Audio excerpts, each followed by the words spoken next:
आपने गौर किया होगा कि जब भी आप गूगल पर विराट टाइप करते हैं तो टीम इंडिया के कप्तान विराट कोहली से जुड़ी खबरें आपको देखने को मिलती हैं। लेकिन आज हम जिस विराट का विश्लेषण करेंगे वो क्रिकेट की दुनिया का नहीं बल्कि समंदर की दुनिया का सितारा है।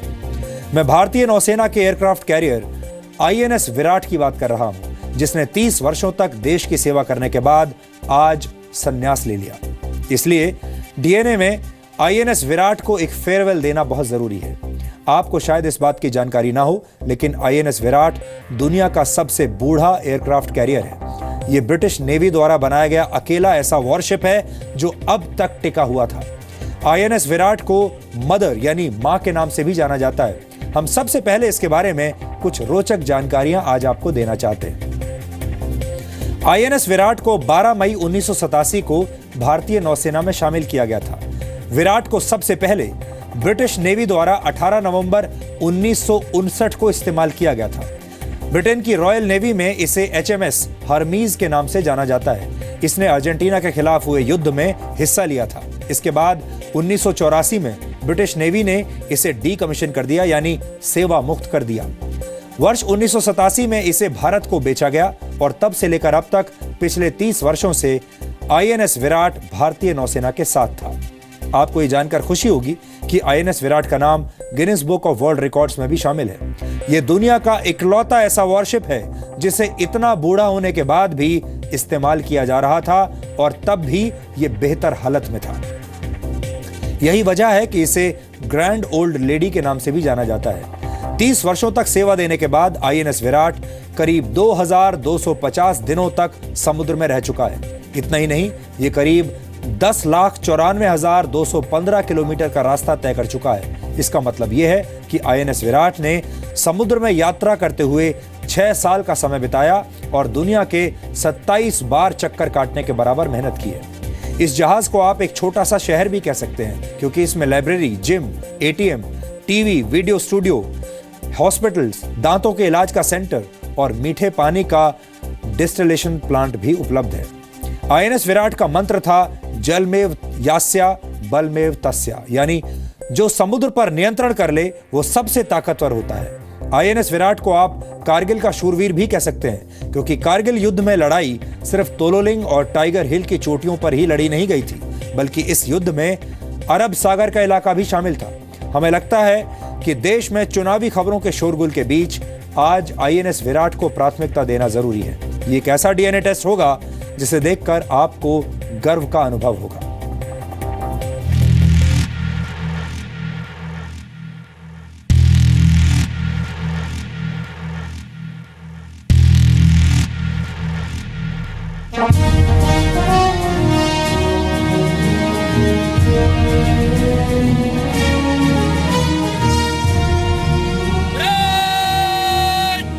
जनरल सुनियोन, सलाम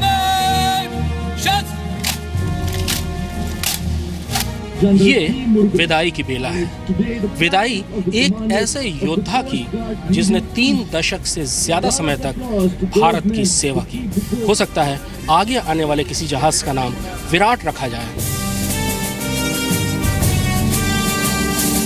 विराट की जो विशालता है वो अपने आप में ही कई इतिहास पीछे छोड़ जा रही है। We are witnessing the end of a very epic journey of a remarkable ship. INS Virat को भावुक फेयरवेल। विराट के बारे में यही कहा जाता है कि मदर ऑफ शिप है।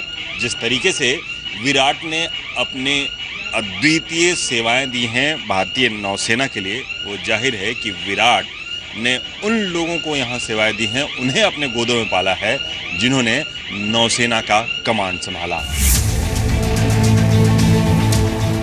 ये 1953 की वो तस्वीर है जब पहली बार समंदर की लहरों पर INS विराट ने एक न भूलने वाले सफर की शुरुआत की थी। उस वक्त इस एयरक्राफ्ट कैरियर को HMS हर्मीज के नाम से जाना जाता था, जो ब्रिटेन की रॉयल नेवी का हिस्सा था।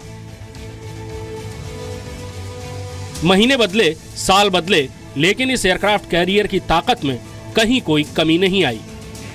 12 मई 1987 यानी वो दिन जब ब्रिटेन की रॉयल नेवी का कोहिनूर भारतीय नौसेना की ताकत में 4 चांद लगाने के लिए शामिल किया गया।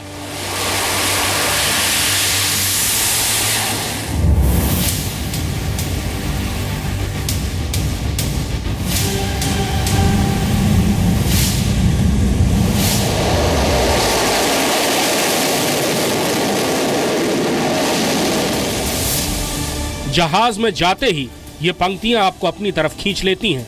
वंस यू विराटी ऑलवेज विराटी, यानी अगर आप एक बार विराट के हो गए तो हमेशा ही विराट के रहेंगे। समुद्र में वर्चस्व की गाथा विराट के लिए दिए गए इस सूत्र वाक्य से ही है। जल में व यस्य बल में व तस्य, विराट का यह सूत्र वाक्य जो अपने आप में ही जाहिर करता है कि समुद्र पर जिसने बल दिखाया, जिसने शक्ति दिखाई, आखिर समुद्र उसी का होकर रह गया। जाहिर सी बात है कि 30 वर्षों तक जिसने देश की सेवा की, उसे अपने से अलग होते देखना किसी भी नौसैनिक के लिए आसान नहीं है। विराट पे मेरा अनुभव 1979 में 1989 में शुरू हुआ था और उसके बाद मैं विराट पे पहले नेविगेटिंग ऑफिसर था, उसके बाद फ्लीट नेविगेटिंग ऑफिसर आया था 1994-95 में। उसके बाद में मैं शिप पे कमांडिंग ऑफिसर रहा और बाद में वेस्टर्न फ्लीट की कमांड में इस शिप पे काफ़ी सेल किया और अभी एज कमांडर इन चीफ 5वीं बार इस शिप के साथ मेरी एसोसिएशन हो रही है। तो इस शिप के साथ मेरा पर्सनल अटैचमेंट काफ़ी रहा है। इसको मदरशिप बोलते थे क्योंकि जब हेलीकॉप्टर्स एयरक्राफ्ट यहाँ से फ्लाई करते थे तो वह जब वापस आते थे तो अपनी मदर के पास वापस आते थे। दूर समुंदर में दूर तक फ्लाइंग करने के बाद में जहाँ की कोई एयरफील्ड नहीं है, वहाँ से शिप को वापस पहुँचना तो मदर के लैब में वापस आ जाना के बराबर माना जाता था, इसलिए इसको मदर का नाम दिया गया।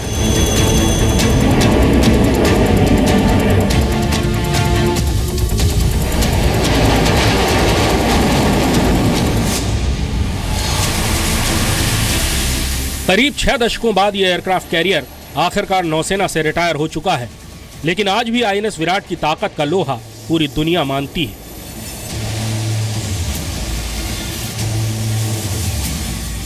विराट का रिटायरमेंट बेहद ही भावपूर्ण है, लेकिन इसके खासियत और बाकी इसके परफॉर्मेंस देखकर यह कहा जा सकता है कि भारतीय नौसेना में मदरशिप की संज्ञा पाने वाला विराट आखिर बेहतरीन कैसे है। आईएनएस विराट पर तैनात सी हैरियर एयरक्राफ्ट स्टोवीएल यानी short take off vertical landing के सिद्धांत पर काम करते हैं।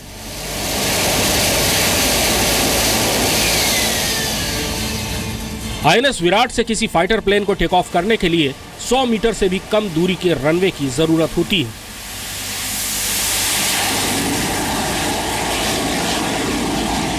ये बड़ा भावनात्मक पल है, सिर्फ मेरे लिए ही नहीं, बाकी सारे लोग के लिए भी जिन्होंने इस शिप में पिछले 30 साल से सेवा करी है।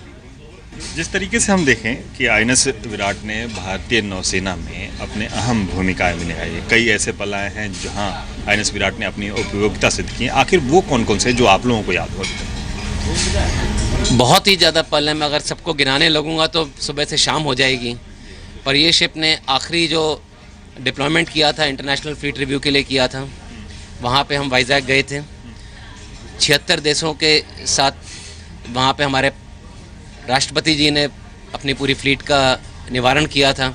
उसमें बाकी शिप्स के साथ हमने ऑपरेशनल डिस्प्ले भी किया था बीच पे, और उसके बाद और भी कार्रवाई करते हुए पिछले साल जुलाई अगस्त तक हम ऑपरेशनल थे। ये बाकी शिपों के अलावा ये शिप एक फ्लोटिंग एयरफील्ड है, और फ्लोटिंग एयरफील्ड के साथ साथ ये एक छोटा टाउनशिप की तरह है। इस शिप में 30 एयरक्राफ्ट लेके चलता था अपने समय में। डेक के ऊपर उनको फ्लाई करके वो ऐसा है कि जैसे एक छोटा एयरफील्ड जा रहा है, उसको लेके, और इसमें 1800 से 2000 व्यक्ति 3 महीने से ऊपर समुद्र में रह सकते थे। तो उनका खाना पीना से लेकर सब कुछ शिप के अंदर होता है। इस विशाल युद्धपोत एयरक्राफ्ट कैरियर की कुछ खासियतें ऐसी हैं जो इसे डेडली और डेंजरस बनाती हैं। आईएनएस विराट की खासियतों में ऐसी खासियत है जो कि इसको दूसरे जहाजों से अलग करती है। आमतौर पर दूसरे जहाजों में इस इलाके को ब्रिज बोलते हैं, लेकिन इसे कंपस बोलते हैं। कंपस बोलने के कारण ये है कि आखिर जहाज किस डायरेक्शन में जाएगा, किस दिशा में जाएगा, उसे पुराने ज़माने में कंपास की तरह से ही दिखा जाता था, क्योंकि समुद्र में आपके लिए कोई रास्ता नहीं है, कंपास के जरिए देखा जाता है।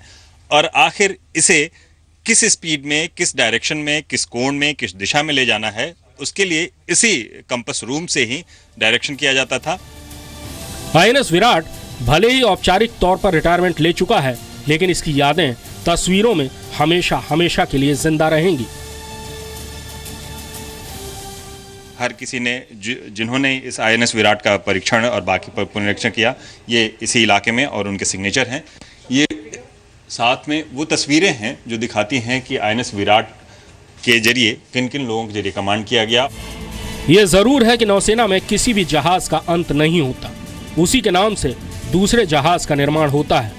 आईएनएस विराट के साथ भी शायद कुछ ऐसा ही होगा।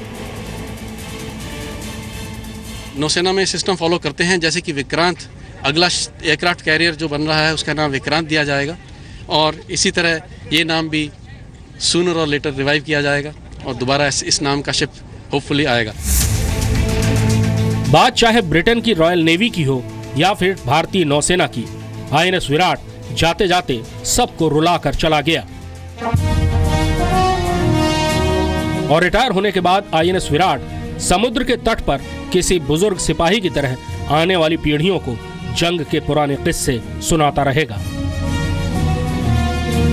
मुंबई में राजीव रंजन सिंह के साथ कृष्ण मोहन मिश्रा, जी मीडिया।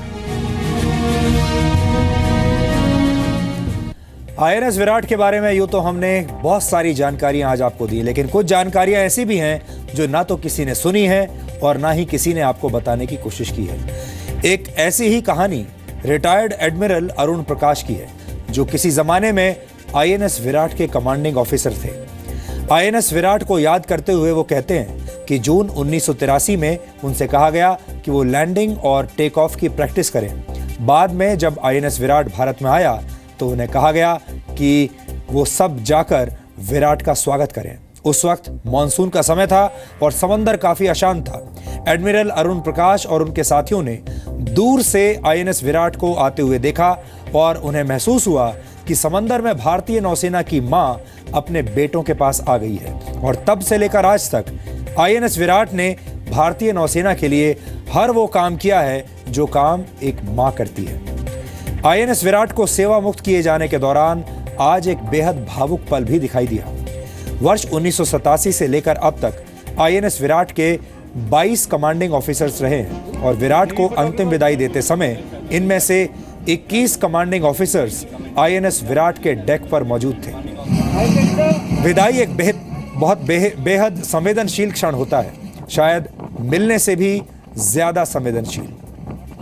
जिस तरह हम अपनी पसंद के व्यक्ति के साथ पहली मुलाकात को हमेशा याद रखते हैं, ठीक उसी तरह विदाई भी हमेशा हमेशा के लिए दिल और दिमाग में जगह बना लेती है। ऐसी यादों को हमें खुद से कभी भी दूर नहीं होने देना चाहिए।